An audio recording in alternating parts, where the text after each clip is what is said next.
Hi friends, welcome to iSmart Champs. Today the topic of discussion is 12th physics. Some important numericals from electrostatics.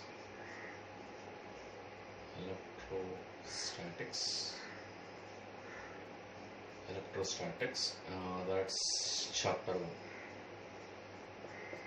So this is the topic today is of our discussion, and I discussed some of the few numericals today. So if you have any questions on this one, you can always intimate me upon the questions. Okay, the thing is we have to discuss something connected to the superposition principle and the charges arranged on the equilateral triangle type questions. So very few questions I will discuss today in this video, and later I will put up the important questions on chapter 1, and later that's my ideas. Okay, what's the first question? What we are dealing here is that we have an equilateral triangle with the vertices ABC. So there are three vertices: vertex A, vertex B, and vertex C. Q1 is equal to Q, Q2 is equal to plus Q, and Q3 is equal to plus Q charge are placed at the vertices of the equilateral triangle. So equilateral triangle is of side length L. The equilateral triangle is of side length L. Now there is one charge of magnitude plus Q is placed at the centroid of the equilateral triangle. So let's assume the centroid is O. Now if I join, now what we have to do is, what will be the net force at this point O because of these three charges? This is what we have to find. Now in order to find the net force, what is the individual forces on this plus Q charge because of these three charges is what we have to find.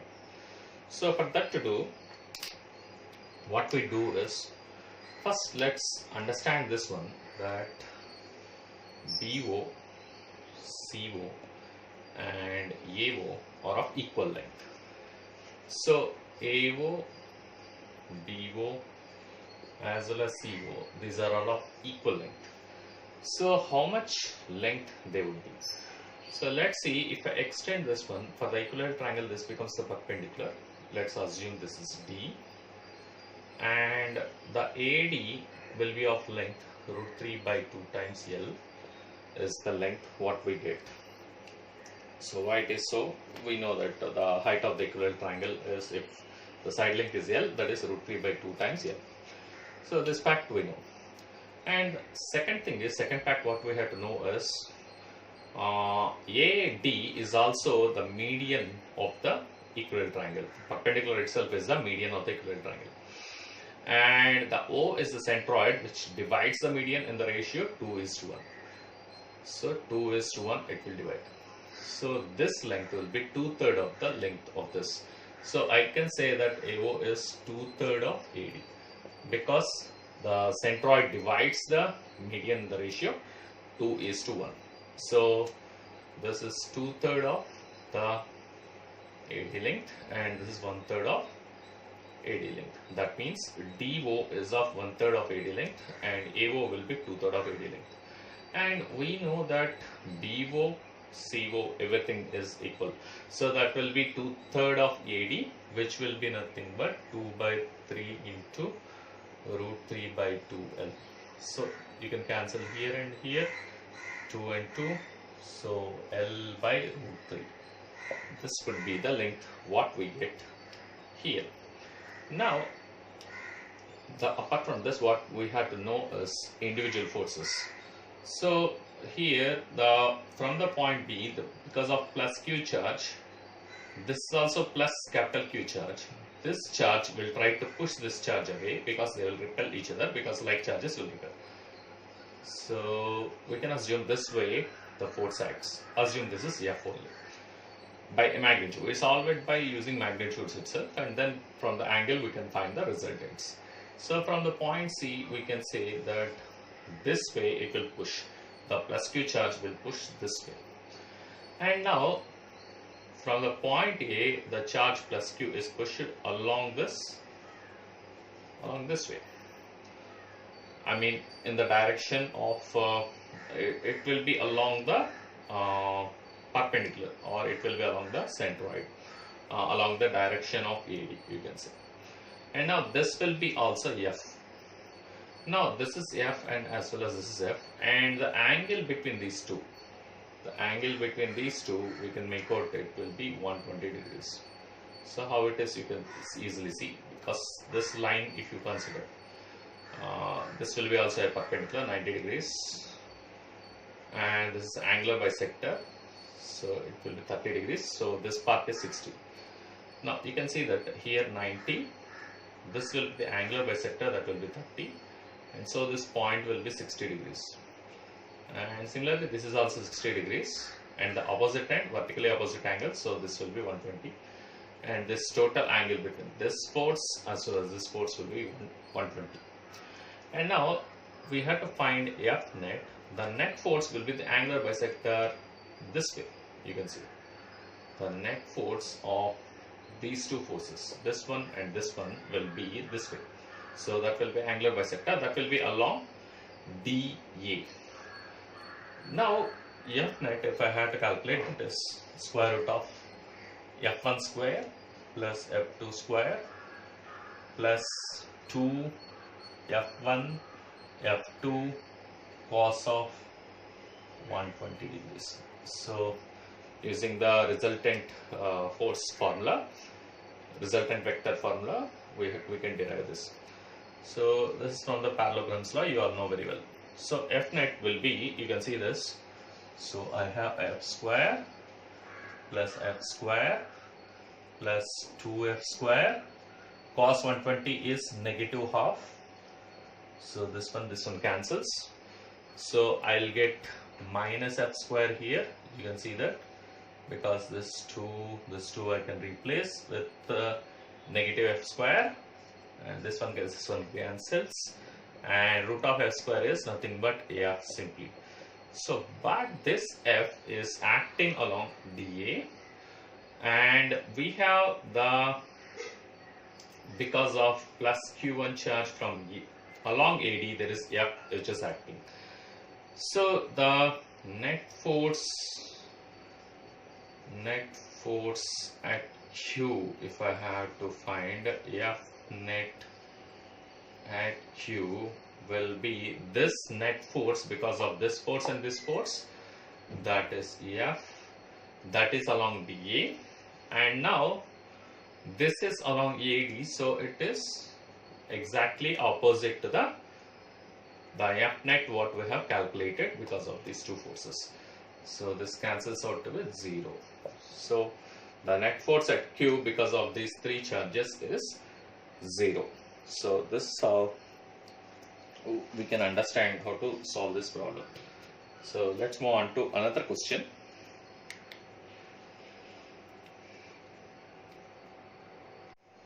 So let's see another problem of the same kind once again. So we have another situation where a plus Q charge is placed Q1, a plus Q charge is placed here. Another charge Q2, which is plus Q, is placed at the, you can say this is vertex B and this is vertex C of the equilateral triangle, and at the vertex A of the equilateral triangle, now the charge Q3 is negative Q is placed over here. So we have joined these three lines, so that forms the equilateral triangle for us. And the next question is, what will be the sum of all the forces on individual particles. So the net force at this point, and the net force at this point, and the net force at this point. So we need to find the sum of these individual forces. Now this equilateral triangle is of side length here. Now in order to find this, these are all of equal length. So here the negative charge Q, it will be attracted this way as well as this way with the equal amount of force F.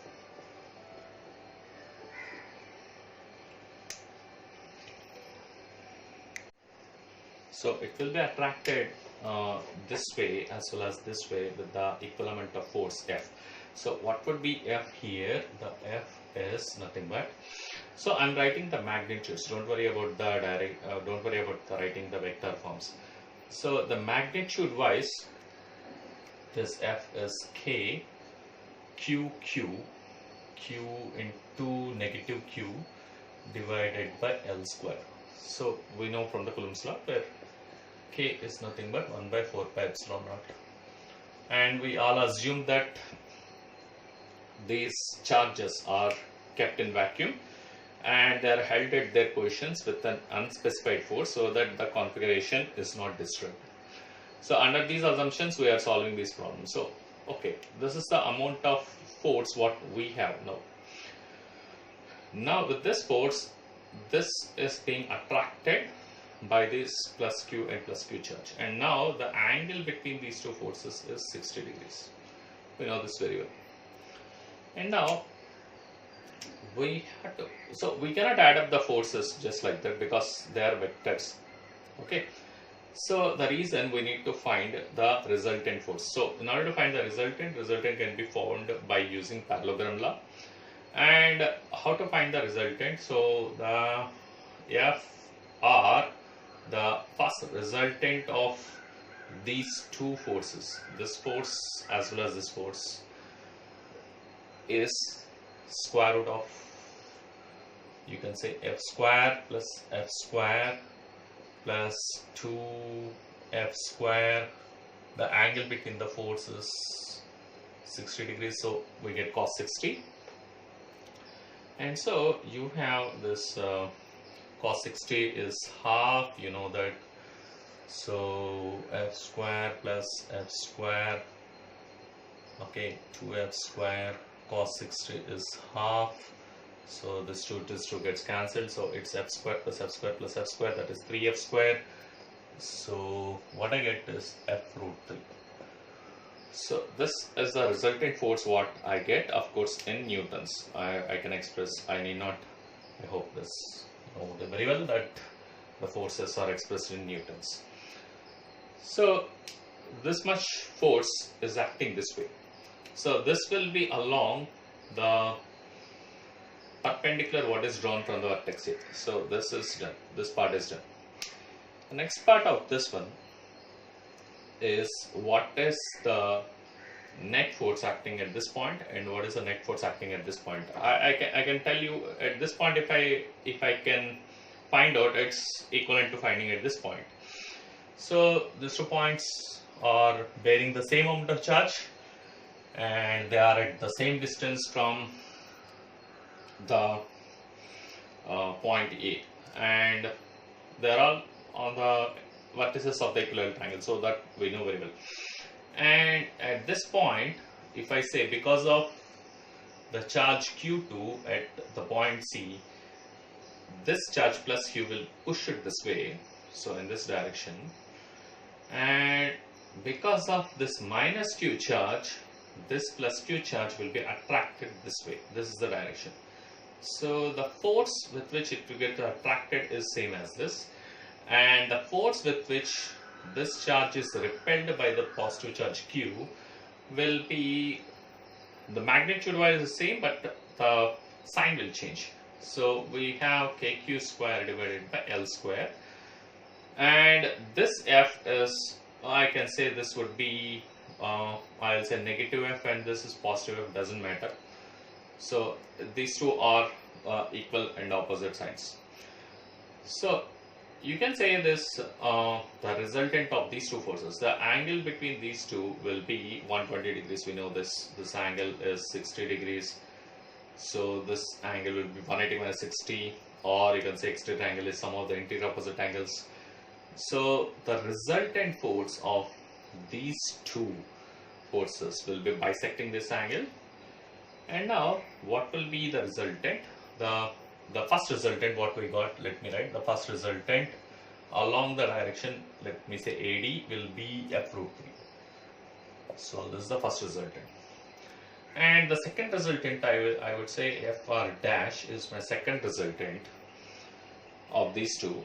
The second resultant will be, you can see that F square plus F square plus 2F square cos of, now this time it's 120 degrees. But cos 120 is negative half. So this generates -1 here. So 2 times cos of 120, you can substitute negative half, this 2 and this 2 gets cancelled, and -1 comes over here, that's what I'm writing. So here F square plus F square minus F square is what I get, and what I get is F. We'll take only positive root, so we get F here. And now similarly, if I consider this part also, I get the resultant as F only. Now let's see what happens. So we want the, let me consider this part is of the FR double dash. So that is also F is what I get, of course, by the same way of calculation. Now if I extend these things, these two like this, so for your understanding I'm telling, so if I extend, I need to find, this is the way this first resultant is pushing this way. And now we have to find these two forces are actually acting this way and the angle between them. So I just want to know the angle between them. The angle between them will be, you can see this is 60 degrees. Why? You can see this very easily. So here this angle, how much it is, you can verify. This angle is 60, so it's just an extension of the angles you can make out.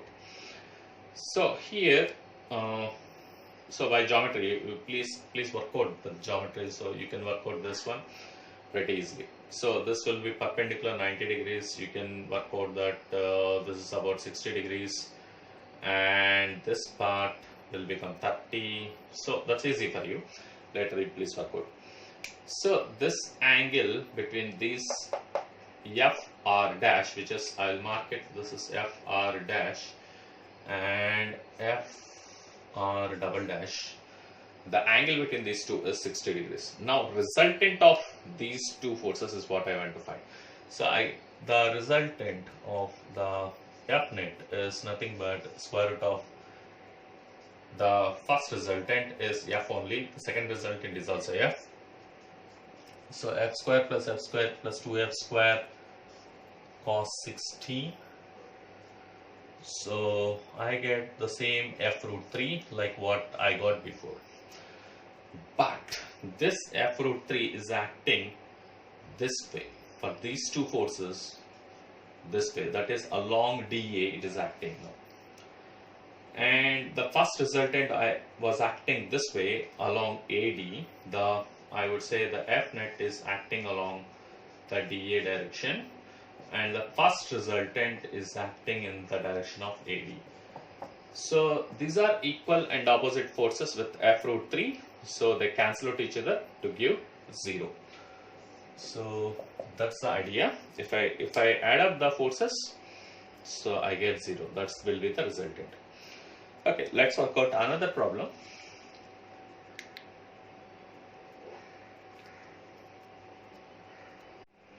So let's see another problem of the kind, that is a charged particle subjected to an electric field. So the situation is that there will be two plates which are separated by a distance of s, let us say.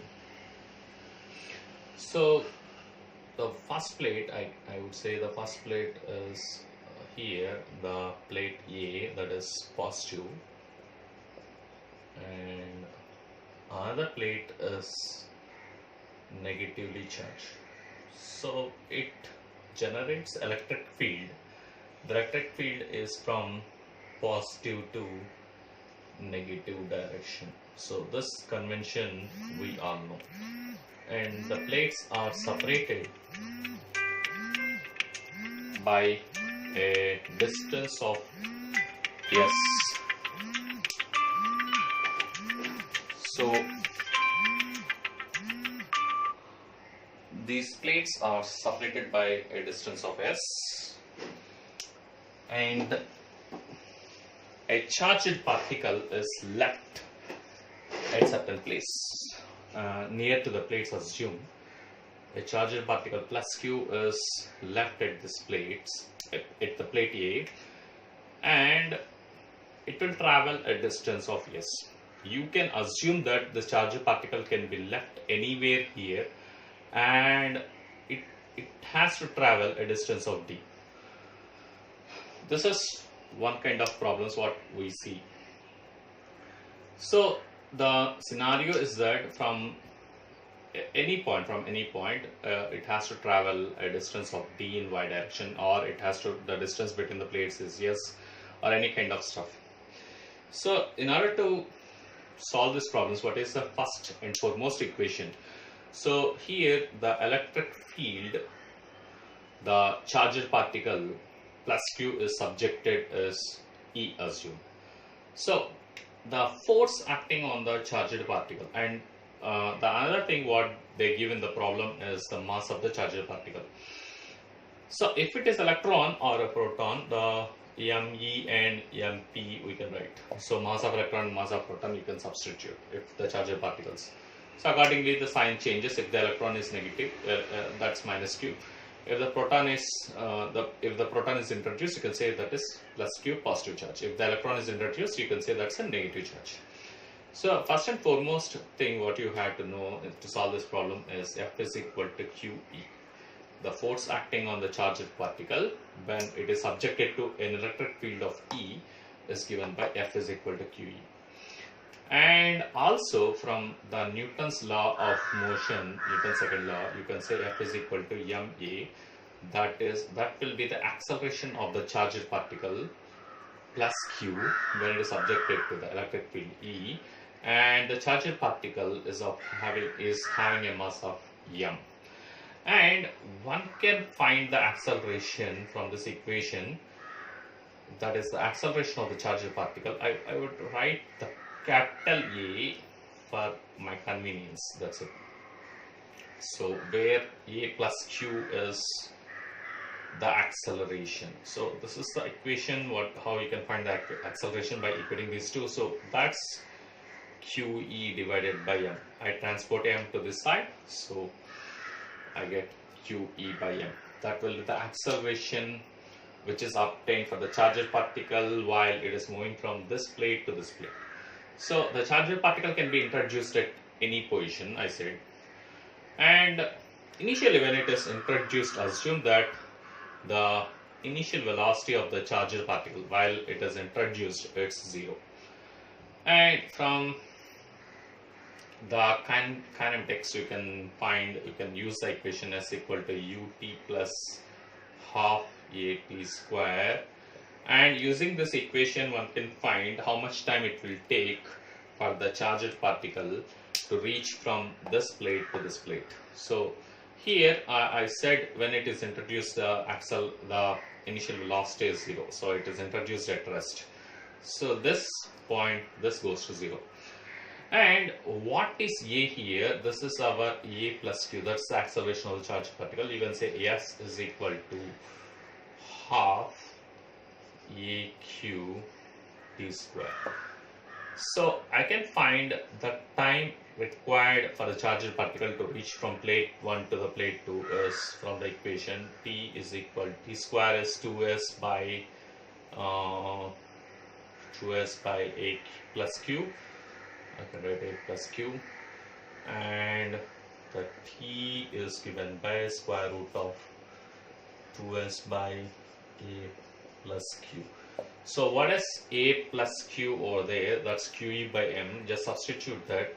So I get T as square root of 2s m divided by QE. With this formula, you can calculate the questions based on when. What if the electron is introduced between the plates? What if a proton is introduced in between the plates? Proton means H plus when it is introduced between the plates. So what happens at that time? So what is the time it takes for it to reach from plate 1 to the plate 2? So all this type of questions you can handle by using this derivation and this formula. And let's move on to another type of questions what we see here in the chapter 1.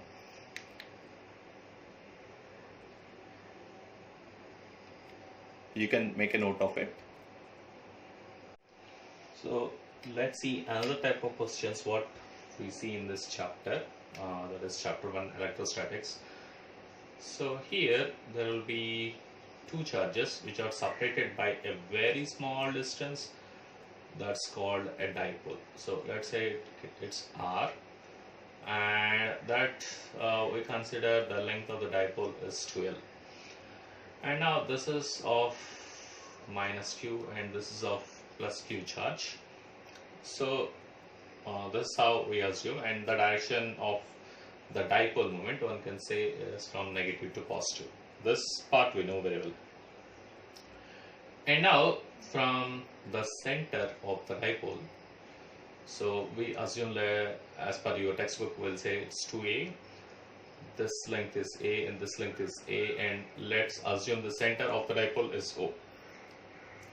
And now from this point, if I drop a perpendicular bisector, the perpendicular bisector passes through the center and it's perpendicular, and this perpendicular bisector is a part of the equatorial plane. Okay, that's the part of equatorial plane. And now it's at a distance of x from point O, or as per your textbook you can say r from the point O. And now at some point P I want to find the electric field, and in your textbook it's given as here one problem was given like minus 10 microcoulombs and then this is plus 10 microcoulombs. Like this it's given at some distance r at a point P, you need to find the net electric field. So this was the kind of question. This is more or less the dipole situation, and then you had to find out the net electric field at this point. So at this point P, how to find the net electric field? So because of the charge plus Q, the direction of the electric field will be this way. So this way you can, let me redraw this. So this way some point P is over there, and I would draw with a different color. So at this point P, so something like this. So let me draw this once again, redraw this once again so that you will understand. So it's something like this. So this way it will go. So this will be the direction of electric field from the charge plus Q at the point P. And now it moves from the electric field from, if there is a positive charge, the electric field lines will move out of it. So we know this very well. So from this formula you can say that this will be the direction of electric field. And for the negative charge it will be inwards. So if I join this and this with a line, the electric field will be inwards. So the resultant is this way. So that's what we have to understand. So the resultant electric field will be this way. So that will be definitely that will be the angular bisector of these two forces, I would say, or electric fields. So here, what would be the length? What would be the distance from this point to this point? That's from the Pythagoras theorem. You can say that is square root of r square plus a square. So this part is done.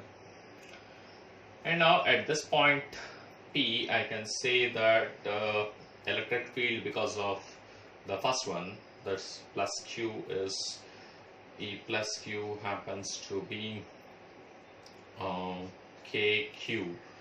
The KQ divided by r square, that is r square plus a square, you can say this. And because of the negative charge E minus Q, that's negative KQ divided by r square plus a square. But we cannot add up these two because these are vectors and they have directions. So we can take the resultant of these things. So that's the idea. So the resultant exists in this way. So in order to calculate the resultant, assume that this is theta for now, and so let's assume that this angle is theta for now, and now this line, let us say this line PM, let us say this line gives the direction of the electric field for the equatorial position, and that's the resultant of these two electric fields. So that's how you can say it. So this part is E plus Q, and this part is E minus Q, and that's the resultant of these two fields. And now you can see that the line joining the two charges, the plus Q and minus Q, and this line, they are parallel to each other. So if this angle is theta and this angle is also theta. Now the stuff is that I wish to resolve this into components, that's E plus Q into components. So if I consider the vertical component of E plus Q, that will be this way, and the horizontal components and the vertical components I wish to take. So the horizontal component will be of this direction for E plus Q. So you can say that the horizontal component E plus Q will be this way, and okay. Now E plus Q, the vertical component, you can say that is for the E plus Q vertical will be, you can say the vertical, that means the perpendicular, the vertical component will be E plus Q sine theta. This way you can take off. And if I consider the vertical component of E minus Q, that will be exactly in opposite direction, that we know very well. So that is E minus Q sine theta. So these two, when we add up, these two will cancel out, so that we know very well. So the vertical components will cancel out when we add up. They cancel out to give 0. This part we know very well. And now the horizontal components will add up. And the thing is that when this is the direction of the dipole, and from plus Q to minus Q, you can see that the E equatorial will be opposite to the direction of the dipole. Hence, the equatorial will be of the negative sign. So you can say that the horizontal components will add up to form the equatorial. So it will be magnitude wise, both are same. So it's a negative of E plus Q cos theta you can say that it's negative of minus E minus q cos theta. You can see this. So when you write this, so since I am taking the sign also, I am writing like this. So here when you add up it would be like minus of you can say that 2kq divided by r square plus a square times cos theta. This is what you get, and the cos theta happens to be a by square root of r square plus a square. This is what you have. And then when you substitute the value of cos theta over here, so you get 2kq divided by r square plus a square. That's so 2kq by r square plus a square into cos theta is a by square root of r square plus a square. So that's what you get. And then you have the equatorial, so that's negative sign. I need to put the negative sign. So because it's the direction of this equatorial field, the electric field at the equatorial position is opposite to the direction of the dipole moment. So the next part what I can see is that you can write this one as minus 2aq times k whole divided by r square plus a square whole power 3 by 2. This is power 1 and power half, they will add up to 3 by 2. So this one 2l times q, that's 2a times q gives the dipole moment. So minus kp, where p is the dipole moment, divided by r square plus a square whole power 3 by 2. This is how one can end up the situation. So that's how you can see the understand. This is how one can understand the equatorial, how to calculate the electric field at the equatorial positions. And now you can another way of doing it is like you can think that this one is directly positive, like in the magnitude wise you can think positive. So this way it's much better, I feel. So if you assume that this is the magnitude wise is positive, and then you can take this one as positive because the components, this is also theta, you can say. So it's very easy right now. So it will be negative, equatorial will be negative because it is opposite to the direction of the dipole moment. Dipole moment will start from plus q to minus q. So this is how one can end up with the answers. So that's what. Let's move on to another question.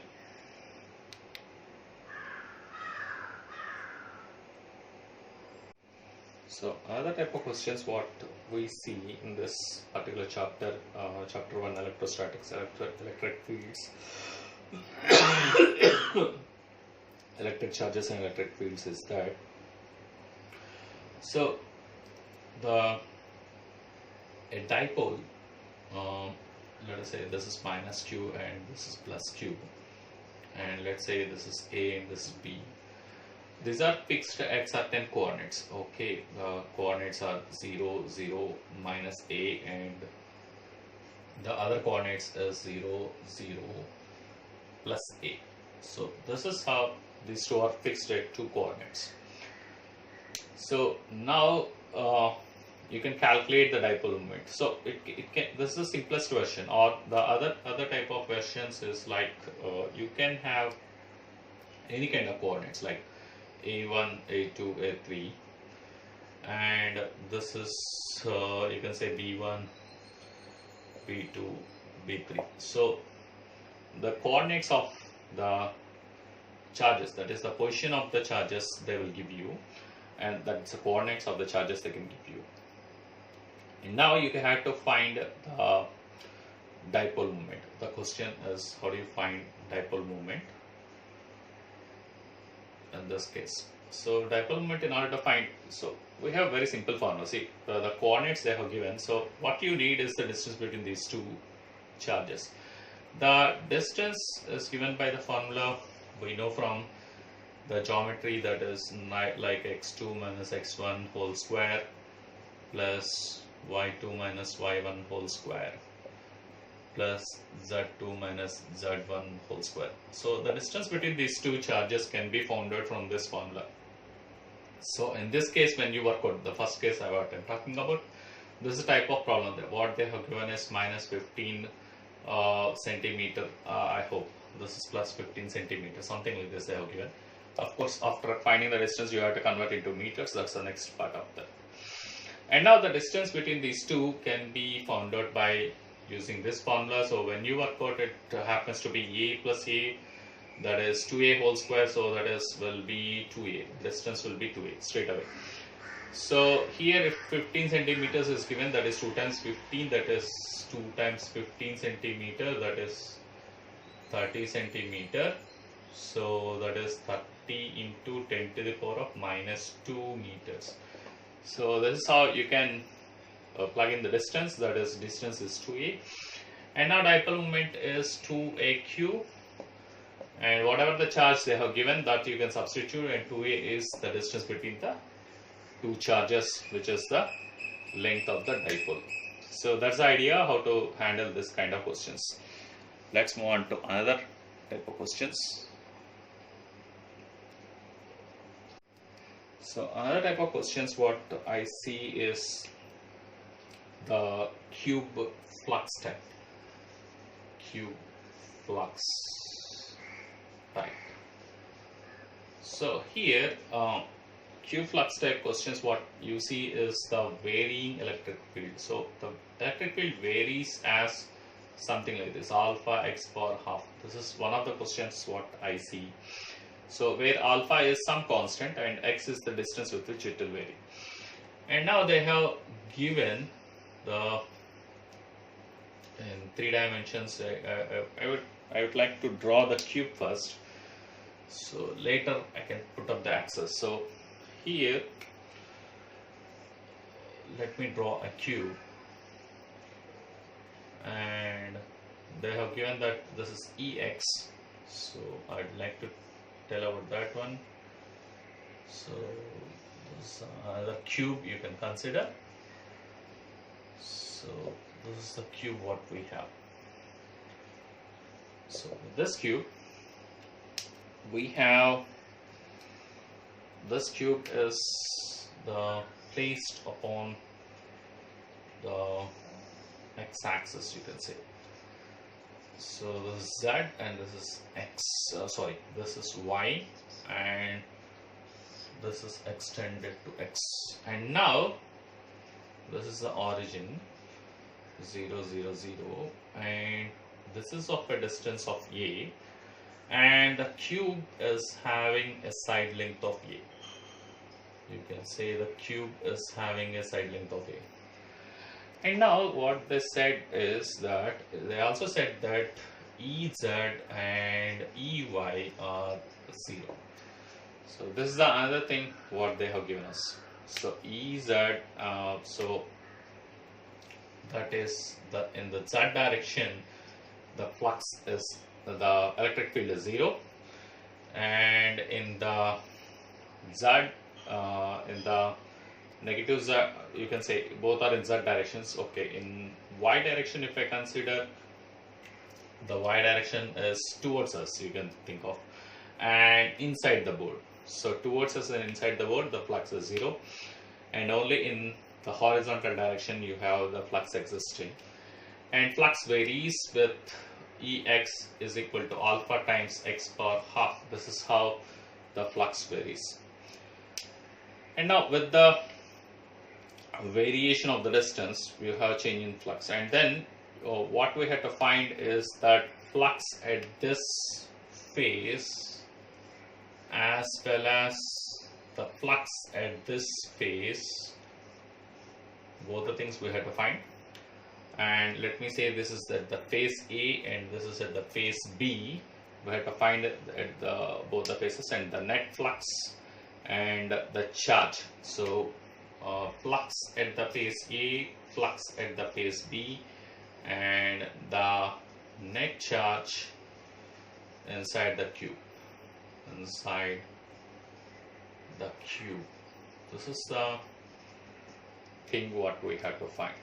So in order to do that, what I want you to know is that the normal, the direction of flux they have given, it's there in the positive x direction. This is the direction of the flux. They have given that. And now the thing is that, so you have, if you consider any phase, the normal will be directed outwards. So for the phase A, the normal will be this direction. So the flux and the normal, the angle here at the phase A is theta, that is 180 degrees, because they are opposite in direction, quite opposite in direction. The flux is this way in the positive x direction, the normal is directed negative x direction.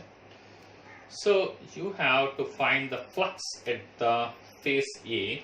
The flux is E bar dot ds bar. So this is how E into delta S, this is the way we can calculate the flux. So here you can say Ex is the flux, and Ex is alpha into the distance what it has traveled to reach the phase A is A. So alpha A power half times the area of the face. That area of the face is nothing but A square. So that's A square, and you have a cos of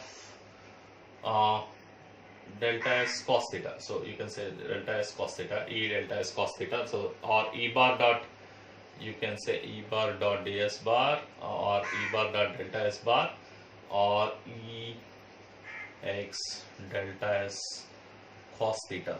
So cos of 180 one can plug in.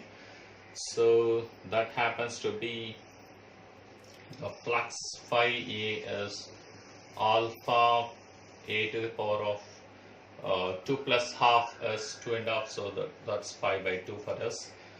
So but with negative sign, so minus alpha A power 5 by 2. This is the value what we get at this, the flux at the phase A. Now let's move on to the phase B. Now at the phase B, this will be the direction of the normal, and the electric field is also moving in the same direction. So the angle here is 0 degrees. And now the flux at the phase B is again Ex delta S cos theta. Now this time cos 0 is 1, so we can happily substitute. So alpha into the distance it has moved from origin to this point, we have to see. So here this is A, and the cube is of side length A. So A plus A is 2A. So alpha into 2A whole power half. That's what we have to know. And now the area of the this side, that at the point at the phase B, that has the area of A square once again. So and then cos 0 is 1. So you have alpha into root 2 times A power 5 by 2 is what you have. Now we need to find the net flux. So the net flux is sum of the both phi A and phi B. So I'm clearing it. So the net flux is phi A plus phi B. So that is alpha. So let me write phi A, that is negative of alpha A power 5 by 2 is what we got, right? So negative of alpha A power 5 by 2, and this one is positive a power alpha a power 5 by 2 times root 2. So here the net flux is nothing but root 2 minus 1. Alpha a power 5 by 2 is common, so out of these two. So alpha a power 5 by 2 will come out, so leaving root 2 minus 1 for us. So the next part of it is to find the charge. The charge is phi, phi net, and the net flux is the charge enclosed, divided by epsilon naught.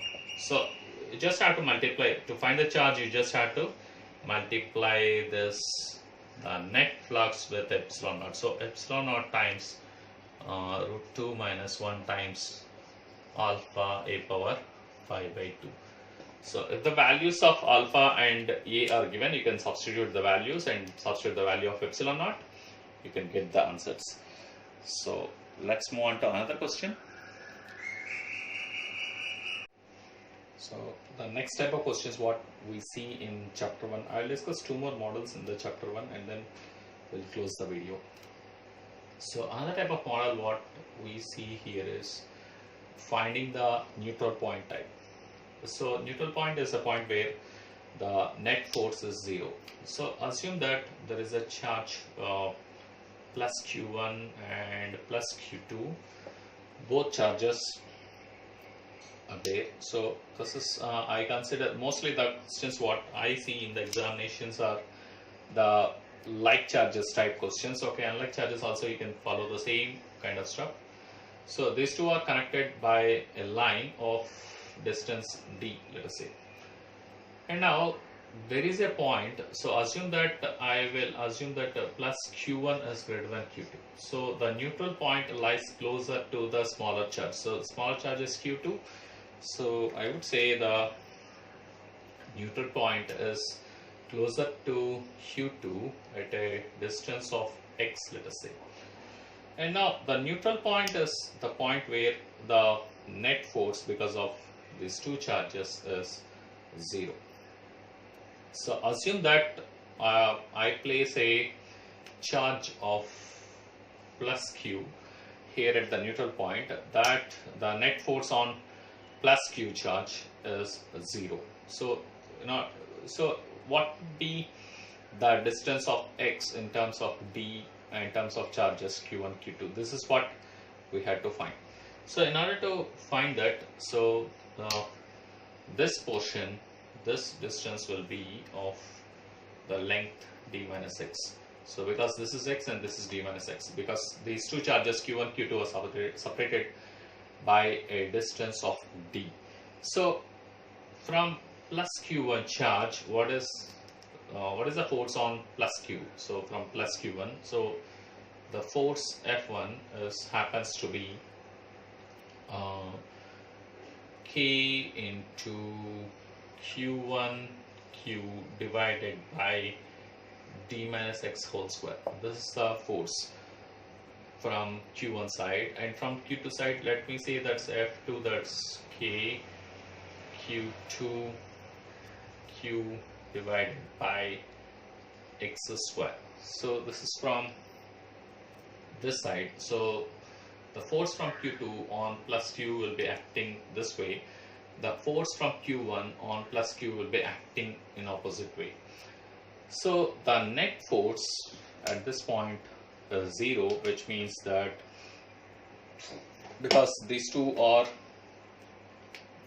acting opposite, you have to take the difference of these two forces, or you can equate these. The best way is to equate these forces. So we can say that F1 is equal to F2. Magnitudes wise, these two forces are equal because the point is neutral point. So let's equate these two. So let me write K Q1Q divided by d minus x whole square, that is equal to K Q2Q divided by x square. So this is what we have. Now KQ, where K is nothing but 1 by 4 pi epsilon naught. Hopefully you know this one. So this is the constant of proportionality in the Coulomb's law. And now you have So if I rearrange the stuff, what I have is the d minus x by x whole square. So I'm transporting the terms d minus x whole square onto the other side, and then q2 I'll send to this side. So I have q1 by q2. So if I remove the square root, I get d minus x divided by x is equal to root over q1 by q2. So I consider the positive root. So let's find what is x right now. So x in terms of d and q1, q2. This is what my idea is. So I split this up. So I can write d by x minus 1. So x by x is 1. That is root over q1 by q2. So I can find d by x as 1 plus root over q1 by q2. So I can find what is x. X would be d divided by 1 plus root over q1 by q2, and this is the distance at which x is equal to d by 1 plus root over q1 by q2.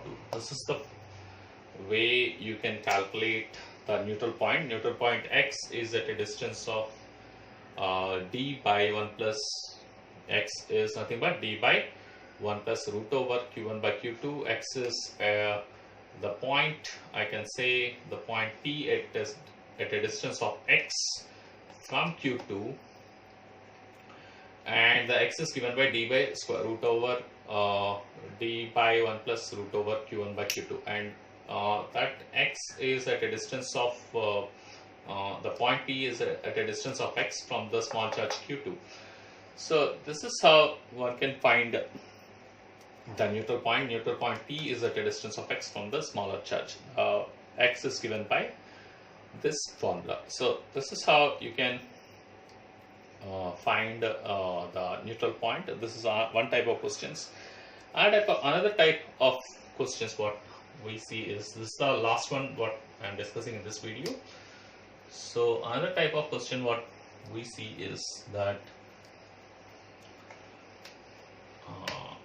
balancing forces, right? Balancing forces means it's like there is a charge plus q is available over there, and is I would say this is plus capital Q. Okay, that gives some feel. So a small charge of mass m of charge plus small q is placed above it, and this is floating in mid-air. So this is floating in mid-air at some distance d, and now so we have to derive certain conditions. What is the condition? What is the height at which it will be floating above this charge? So it's of mass m. Now it's pretty simple. This what you have to equate is the Coulombic force from this charge q is balanced by the gravitational force. So this is the idea. So the Coulombic force is now k q divided by, they are separated by a distance of d, so it's d square. So that is given by mass of the particle is m and 2g. So this is the other kind of questions what we see. So you have to find the d. So, or if they give you d, what should be the q? So all these things can be found out. So normally they can ask you, let me say the d they have given, and what would be the charge I need to keep here in order to make it float in the thin air at a distance of d. So in order to do that, you can find what is q is mg d square whole divided by kq. So this is how one can ask a different type of questions for you.